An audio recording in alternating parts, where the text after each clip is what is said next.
Welcome to Pick Yourself Up. I'm Asagid Haftold, your host. Today I have a guest in our studio. His name is Dereje Gerawork. He's the founder of Diaspora TV. He's a speaker and also he's a talk show host. Dereje, thank you very much for coming here from your busy schedule. You carved time to come here and talk to me. Thank you very much. Thanks for having me, Asagid. Let's start with who you are. Let me give you 60 seconds. Who is Dereje? I know you very well, but for the people who are watching. For your audience, of course. My name is Dereje Gerawork. I was given that name when I was unconscious, actually. People know me by Gera. And I came to the United States in the early 90s, and I lived in Northern Virginia. And I'm a father, husband, and also speaker, Diaspora, founder of Diaspora Television, of course, and Gera-show host, Gera-show TV host.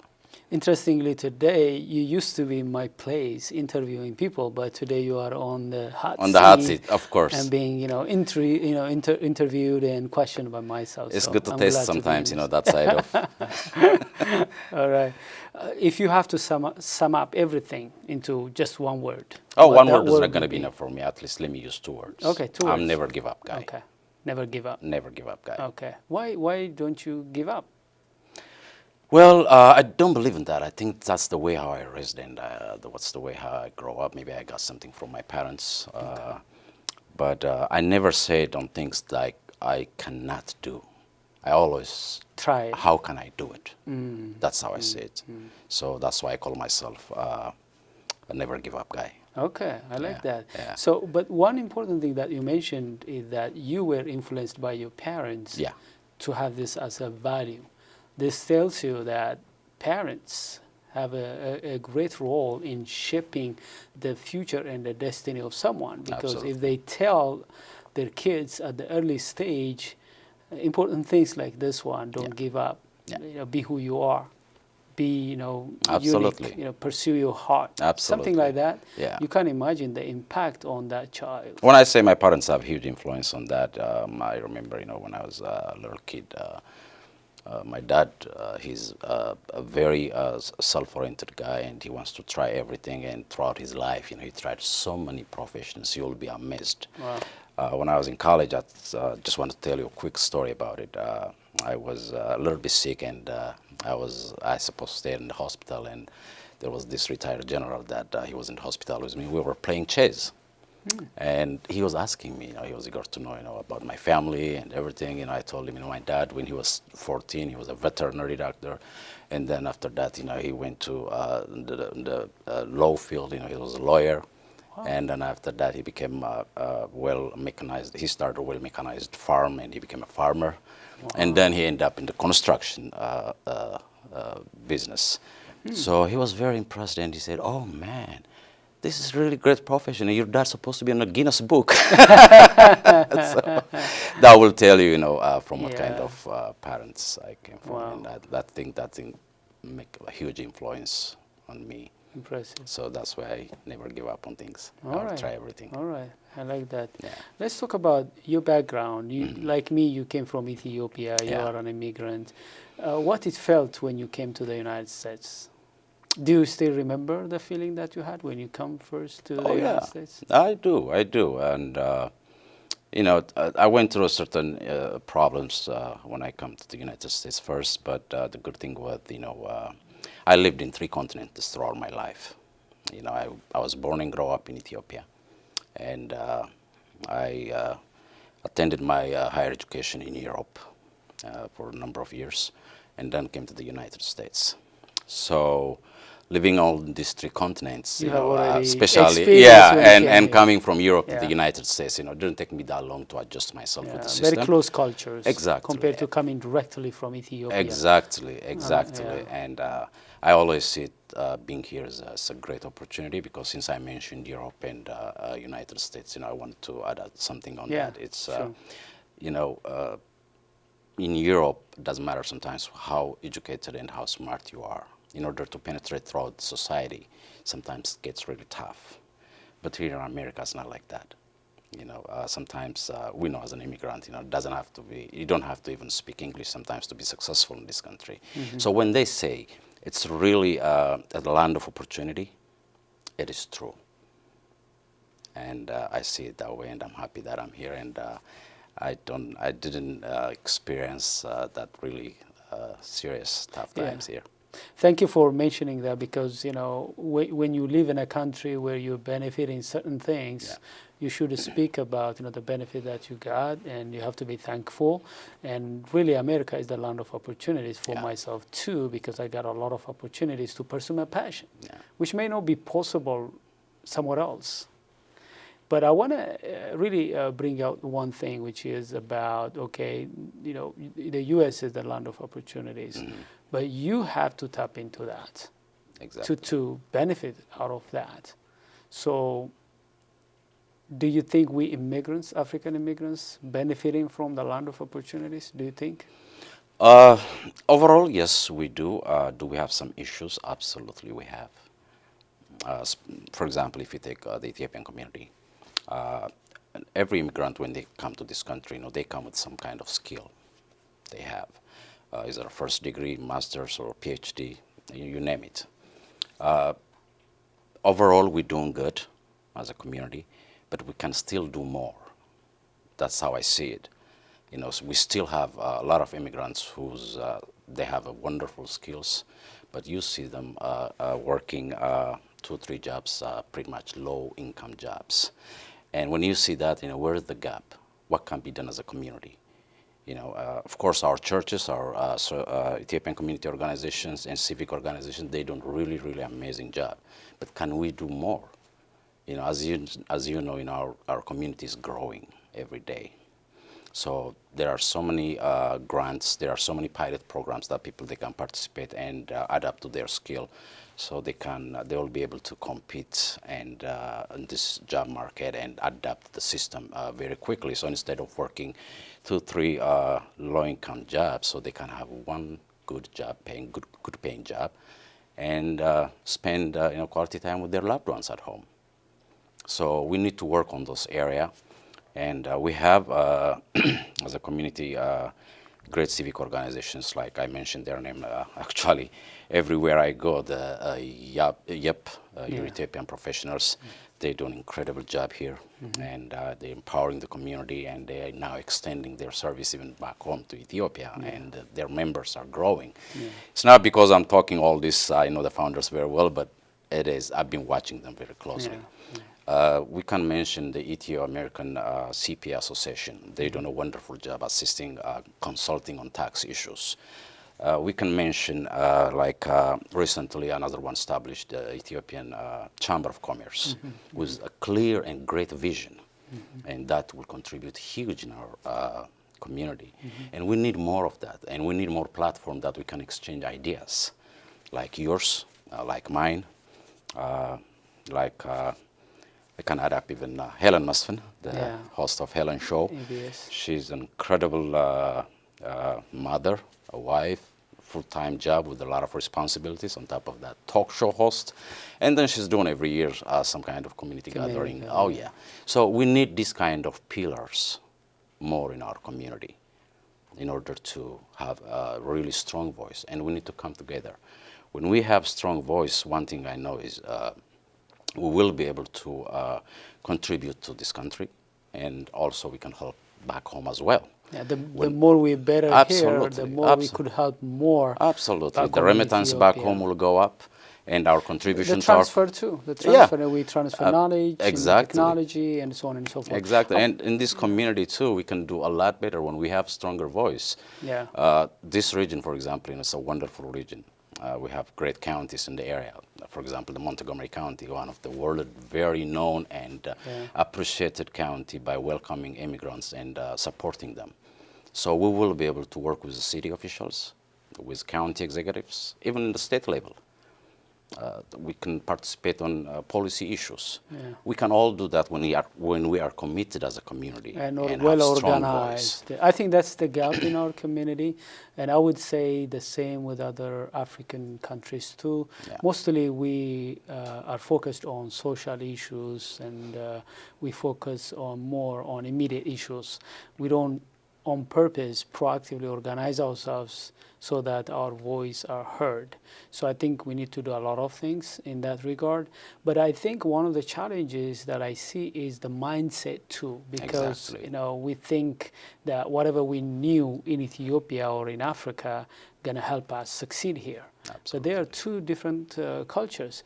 As you mentioned, the U.S. is a land of opportunity. Yeah. Actually, I heard someone telling me that this is the only country where you can become a millionaire in 10 years. Absolutely. Other places, Absolutely. you may not be able to be a millionaire, I mean, as a migrant. Okay, as a migrant, it may be hard somewhere else, but here in the US, you can become a millionaire in 10 years. Absolutely. The opportunity is there, but we need to have the mindset of tapping into this opportunity to believe that, we have to be proactive, we have to go out, engage, we have to go out, use opportunities, Yeah. come together and air our concerns and contribute also. There are a lot of opportunities, and I like the organizations that you mentioned. They're doing a great job, but we need more. We need more. We need more. Yeah. Overall, we're doing great, and that is true. So let me ask you, you're talking about how to engage with the American system and how to come together. Do you have any interest to run for office or something like that? Anything there? Well, that's interesting and $1 million question. All right. Let me say this. I work very closely with the political parties that I'm affiliated with, and we're also working with anti-gun violence and drug violence groups, different groups, because as you know, tens of thousands of people are dying per year in this country with the gun violence and drug-related issues. So we need to address that to put in place tough gun laws, and so that our streets will be clean of drugs and gun violence. So we do all that, and I encourage people, of course, to go out and vote, because 2020 is election season is around the corner. Yeah. Just to come back to your question, all options are on the table. Okay. But when I decided to run for the office, I promise you will be the one I'll to be know the first. one, and you will be here coming to reveal maybe Absolutely. what are your running points. Absolutely. What points are you using to attract voters?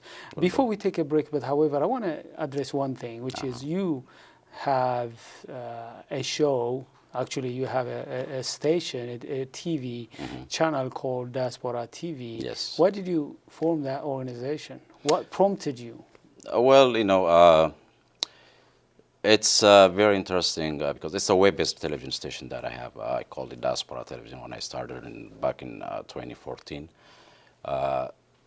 With the issues that we've been talking earlier, to cover all those gaps, and the media outlets we had back then at that time was not that enough to cover all the communities, and there are a lot of leaders, social leaders, artists, and historians. They wanted to come out, and I want them to come out and share their stories to the new generation. And our children is about to graduate from college. Some of them they do, and from high school these days. And because of all that, I said, I have to find a way to establish some kind of platform. Create a platform and Yes, so on. yes. Let's take a quick break, and we're going to continue to talk about that. Sure. Dear our viewers, I hope you are enjoying our conversation. Let's take a quick break, and we'll come back again and take it from where we left it. Stay tuned.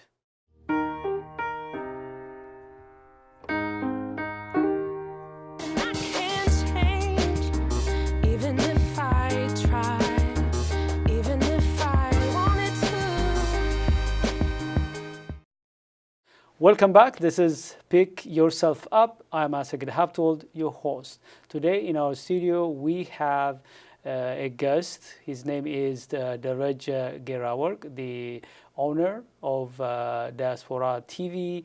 He's a host and a speaker. Dereje, let's continue from where we left it. Sure. You were telling me about your the Diaspora show, television, your Diaspora TV. Right. Who are the audience, and what kind of issues are you covering in that show? Well, we do cover a lot of different issues, and our audiences are like pretty much the growing Ethiopian community globally. And we launched our programs through social media, which is mainly we are focusing on Facebook because everybody will be able to see it right away, instantly. Yeah. And you know how many times a day people these days they do multiple times. Yeah. So addicted. Right. And we do that, and then we after established the Diaspora Television, content-wise, what can we put in there? So I was thinking, what am I going to do after that? Because my real passion was being out and being a public speaker. But I couldn't find anyone at that time, who can add up some kind of program on the platform. So what I did was I found myself, what am I try? Never give up guy, right? Yeah. The easiest person to get in touch. And exactly, and I did that. I went to talk to my daughters first about it, what do you think I'm about to start this, and then they were excited, and then they gave me a green light. So I started it, and we faced some difficulties at the beginning, of course we do, and that was like introducing the show to the public. In a way, when I say introducing, it's not advertising the show or something like another advertisement. I'm talking about content-wise, what kind of content I'm going to bring to the community. So let me ask you this question. Yeah. What differentiates you from other media? There are other Ethiopian media. What differentiates you? It's a very good question, and I pretty much I will leave that to decide for the audience. But on my end, I worried so much about the content. The content is very crucial, and I bring people to share their stories, to share their expertise to the community, to tell us history, to educate basically, and to give back to the community. Other than that, what makes it my show different than others? I don't know. I'm on speaking engagement thing right now, but I do speak a lot. But when I sit on my show, I just one thing I tell to my guests is, you've been on my show, and you know what I told you. I tell them like, hey, this is your show. It's not my show. At the end of the day, you see my name at the bottom of the screen. It's Gera-show. But practically, it's your show. I want you to shine. I want you to say whatever you wanted to say. And my style is I don't talk too much.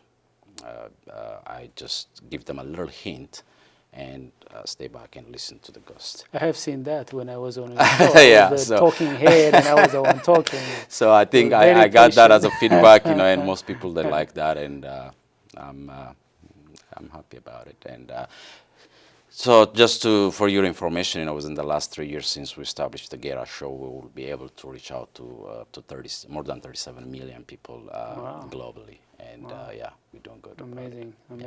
Is there any new plan or any direction the Diaspora TV would like to take, or? Yes, there are. We're working on that, and we need to add some more programs to the station so that people, they will have more choices to watch, and so we are going to that direction, and we're working on that now. You mentioned about you want to be a speaker. I know when I first decided I want to be a trainer, speaker, consultant, 10 years ago, it was like unthinkable. A lot of people came up to me and said, Asagid, don't take this path. Because we don't have a lot of Ethiopians who take speaking as a profession. We have great speakers. Yeah. But I mean professional speakers who would go out and give service as speakers, coaches, trainers, and get paid. So is that the direction you want to take? Yeah, absolutely. I'm too new to that industry, but I've been working on that direction for many years now. Is it your Almost. passion? Yeah, that's my passion, Okay. and I've been working on that for the last 20 years, and preparing myself. And like I said, I was going to start that actually about 3, 4 years ago before I started the show. Okay. And then, the show thing came up to my mind, and And you I see parked that the speaking, you actually as just park it for a as while. yeah, as a springboard, to. Yeah. I mean, I'm not saying that I'm gonna stop the show. The show will continue there, and but I found myself very happy with speaking engagement that I do, and. The thing is this, Aseged, most people, they don't realize that our thinking ability, we came to this world basically naked and speechless. Yeah. But there's one thing we have, the God-given thinking machine that's built in our body, which is our brain. So we need to be able to use that the highest. You see, that's my goal. That's what I speak when I inspire people or motivate people. The great public speaker of our time, Les Brown, once he said, the wealthiest place in the planet is a cemetery, because when you die, there are so many ideas will die with you together. And I'm also a very good storyteller, because I do write things all the time. When I think something, I will write it down so I won't forget, and I'll convert that to stories. We have to have a vision for life, and find our passion and work towards to that passion really aggressively. You're mentioning passion. That's why I'm trying to, push you in that direction, because when I make conversations with people, by default, many people think that, passion is kind of luxury. Like, first we have to make sure that we have a job to do. But what would have happened if I have a job for which I have the passion? I can serve my clients, the people I serve, better, because this is my passion. Absolutely. I would do it without even get paid. Yeah. But I don't see a lot of people saying that, this is my passion, I want to pursue it. So if this is your passion and you want to pursue it, what do you think are some of the challenges for anybody who want to pick a passion and pursue?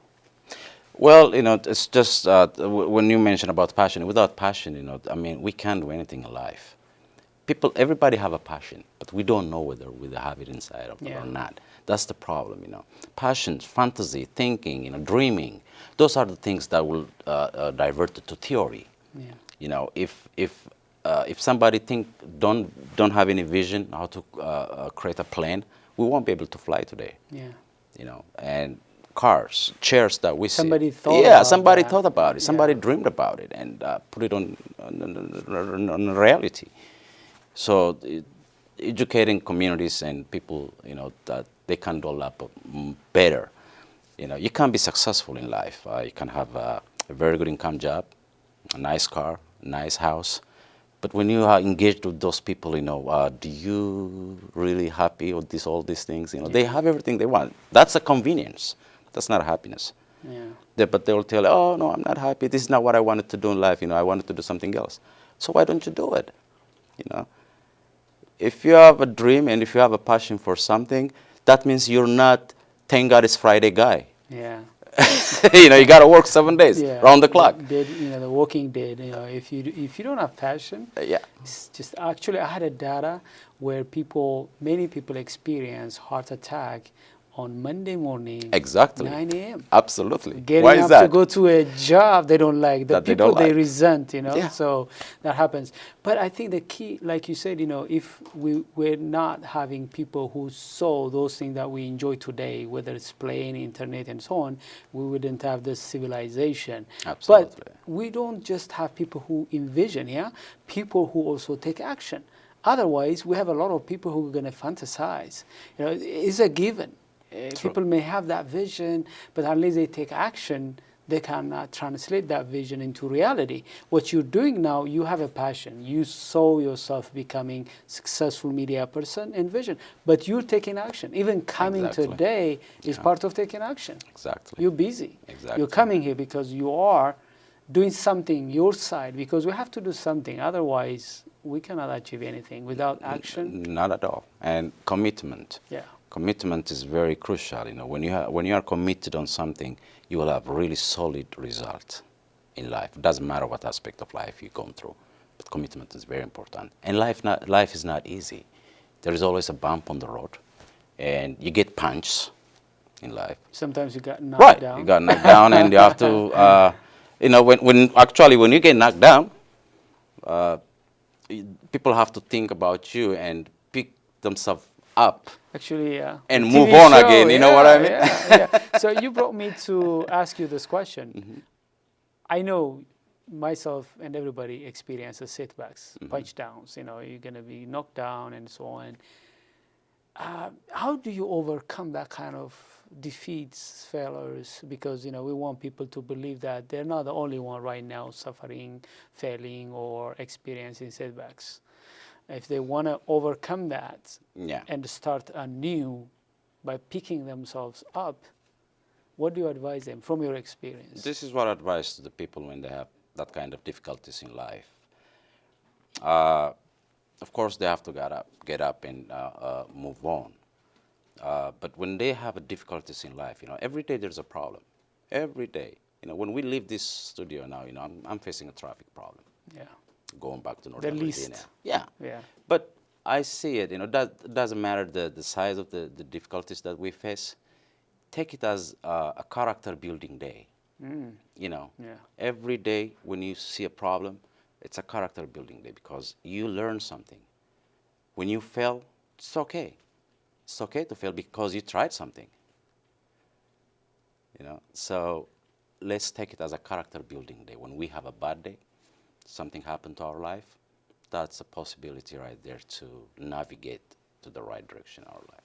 I like the character piece because, you know, you can't become successful without you having the character to shoulder that success. Exactly. Even if you become successful without character, you cannot keep the success. Exactly. So that's very important. Let me ask you this question. Where do you yourself in the next 5 years, 3 years? I will say everywhere. Everywhere, okay? All over the map. All over the where map. Where would you be most of the time?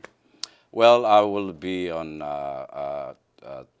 speaking is something that I really wanted to push on it and stay within that area for the rest of my life. That's the passion that I've been working for so many years. And I have my audiences are, when I do public speaking, mostly Americans. But within the next few short term, I will be able to engage also our community. You know, there are some more things to do. You know, on public speaking area, you know, motivating people and so on. You know, and there are some other plans that I have. I always wanted to teach. I believe in giving back to the community. You know, I want to live full today and die empty tomorrow. I like Give that. everything I have in every opportunity. So when you give what you have and die empty, it's called fulfillment. There is no happiness and contentment like that. I want to leave this place, you know, we are here today and we might not be here tomorrow. So give it while you have the chance. Like I said, I came to this world naked and speechless, and I want to go the same way. So we have to, you know, conclude this session. Maybe I'll invite you in the future.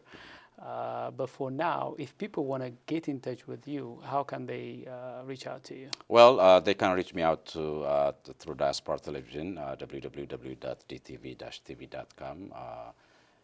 They can address there if they have any comment or something to reach out to me. And also, I'm mostly on social media, and they can use that. Also, my phone number is there. It's always open. You know, I give my numbers to the public, and they can reach me on any means of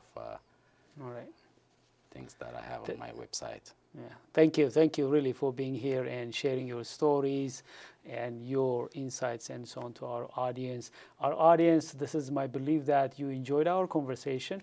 Until I see you with another program, with another guest, I look forward to see you again. Have a good time, and thank you very much for watching.